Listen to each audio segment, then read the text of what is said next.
सासू आणि सुनेच्या दुहेरी खुनामुळे सांताक्रूज परिसर हादरलाय। संपत्तीच्या वादातून भावाने आपल्या सख्ख्या बहिणीचा आणि तिच्या सासूचाही खून करण्याची घटना घडली आहे। तर भाऊजीवरही प्राणघातक हल्ला केल्यानं त्याला गंभीर अवस्थेत जीएमसी मध्ये दाखल करण्यात आलाय। मात्र खुद्द संशयित मेवणाही जखमी झालाय। त्याच्यावर जीएमसी मध्ये उपचार सुरू आहेत।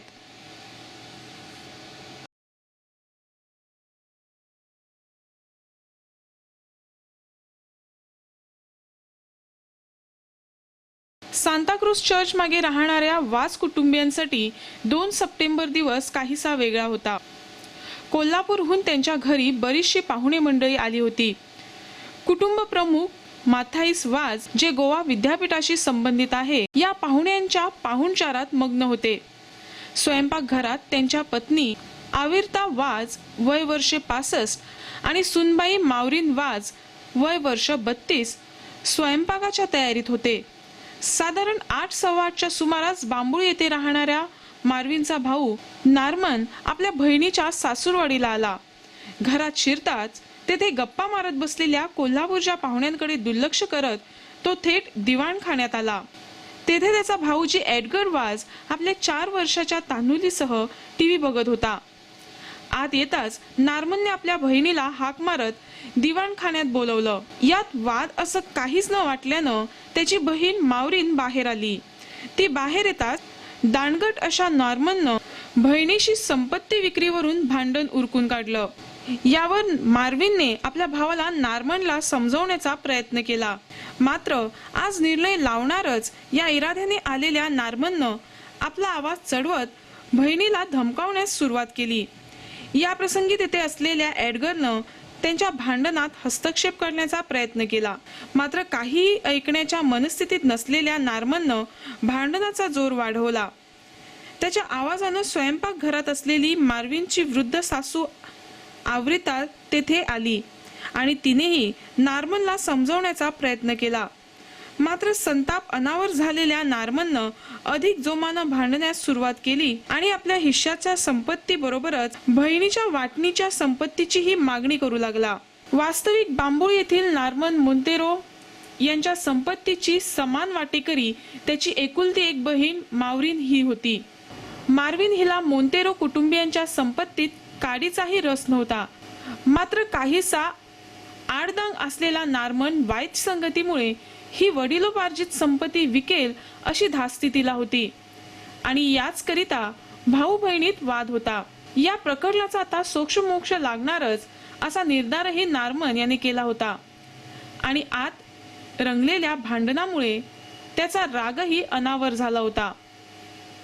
रागाने संतुलन गमावलेल्या नार्मननं अचानक सुरा हाती घेतला। मात्र बहिणीच्या वेड्या मायेनं घात केला। भावाला समजवण्यास पुढे आलेल्या बहिणीवर नार्मनने सुऱ्याचा वार केला आणि क्षणार्धात मार्विन जमिनीवर कोसळली। तिला सावरण्यास तिची सासू पुढे सरसावली। मात्र संताप अनावर झालेल्या नार्मननं तिच्यावरही सपासप वार केला। त्यामुळे वृद्ध आवरीन खाली कोसळली। तिचा सावरायला तिचा मुलगा एडगर पुढे आला असता एडगरवरही नार्मनने हल्ला चढवला। या झटापटीची चाहूल बाहेर गप्पा मारत बसलेल्यांना लागल्यानं त्यांनी घरात प्रवेश केला। तत्पूर्वी स्वतःवर सुऱ्याचे वार करून स्वतःला जखमी करून नार्मनने आपल्या बुलेट मोटरसायकलवरून घटनास्थळावरून पळ काढला आणि जीएमसी गाठली। तिकडे रक्तबंबाळ अवस्थेत त्याच्यावर उपचार सुरू करण्यात आले। या प्रसंगी जबानी देताना नार्मन याने आपल्या भाऊजी एडगरनं आपल्यावर वार केल्याचं म्हटलं। We saw this man Norman with a knife, and he was fuming. He was fuming with the blood, and there was blood spread, and inside the two bodies were already on the floor. And then the lady, there was a servant lady or somebody was screaming, "Come for help! Come for help!" And then this one, that little baby, she picked her up and she gave it to us. And this man Norman, afterwards, he took the bike and he fled from here.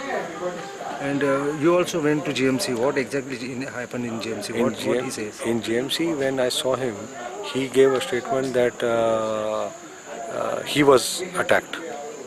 And he was attacked and he was in self-defense,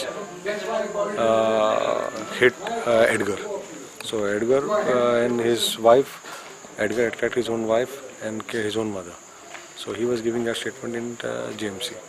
So which is not a right statement. या घटनेनं सांताक्रूज परिसर हादरलाय. संपत्तीच्या मोहानं दोघा महिलांना आपला जीव गमवावा लागलाय, तर 4 वर्षाची तान्हुली आपल्या आईस दुरावली आहे. पोलिसांनी आपला तपास सुरू केला असून पणजीचे उपअधीक्षक महेश गावकर, पोलीस निरीक्षक प्रभू देसाई तसंच जुने गोवा पोलीस निरीक्षक सिनारी यांनी घटनास्थळी भेट देऊन तपास कार्य सुरू केलं.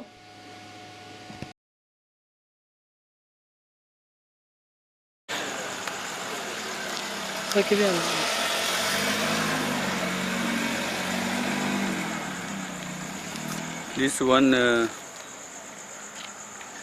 guy by name Norman Fernandez, he killed his own sister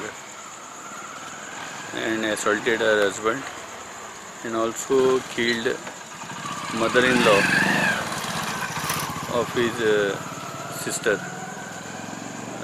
The issue appears to be property dispute, and there was simmering disturbance among them. And today he came and entered trespass into their house and attacked these 2 ladies and killed them on the spot. And the attacker has also injured himself. Yeah, as per the information, the accused has inflicted self-injuries and he is also undergoing treatment at GMC. The condition of this is also Presently he is stable. He could talk with difficulty. They are observing him. and the wife and the mother. Yeah, they are also under treatment. And, So no death has taken place. sorry? No death has taken place. Only 2 deaths, no? 2 deaths. 2 deaths.